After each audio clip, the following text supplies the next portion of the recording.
title for my paper at this conference was Increasing Islamic Extremism in Ethiopia, Myth or Reality.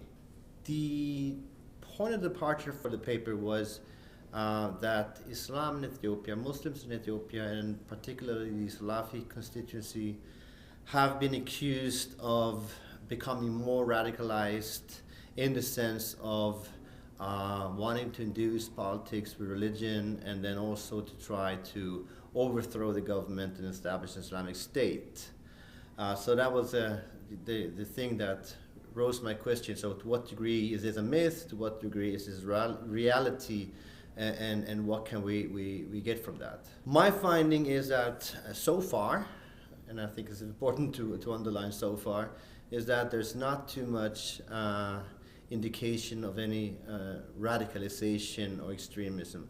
And I think what I'm arguing also is that I don't think that extremism is the right term to use when we want to capture, a lot of dramatic changes taking place within Ethiopia in terms of religious boundaries, religious identities, and so on.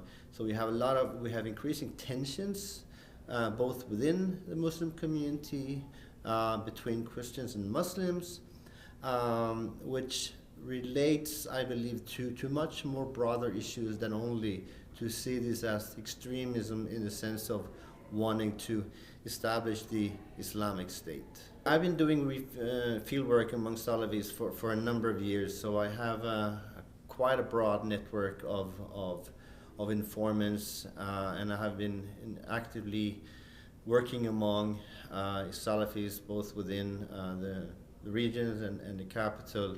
And when I talk to people active more on the central level, also on the more grassroots, every Muslim so far I talk to are strongly supporting the secular order of the state, which for them means that it would secure religious equality, enable them to express and practice the religion as the way they see fit. There's very little, if any, in the rhetoric among the Muslims that advocates such a thing as an Islamic State.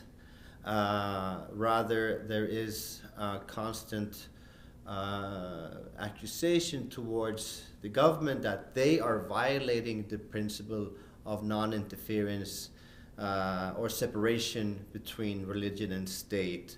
So there have been demonstrations going on for almost 1.5 years in mostly in Addis Ababa, and the demand has not been anything in regard to wanting to get access to political institutions or have religion being made relevant for political affairs.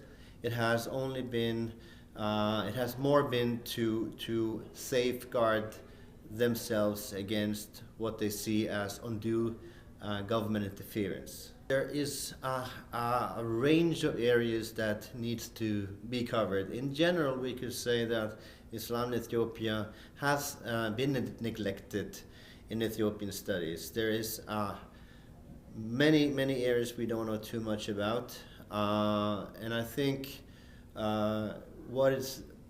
just to mention one would be to have more empirical studies on the increasing conflicts between Christians and Muslims. What are the natures of these conflicts? What sparked tensions?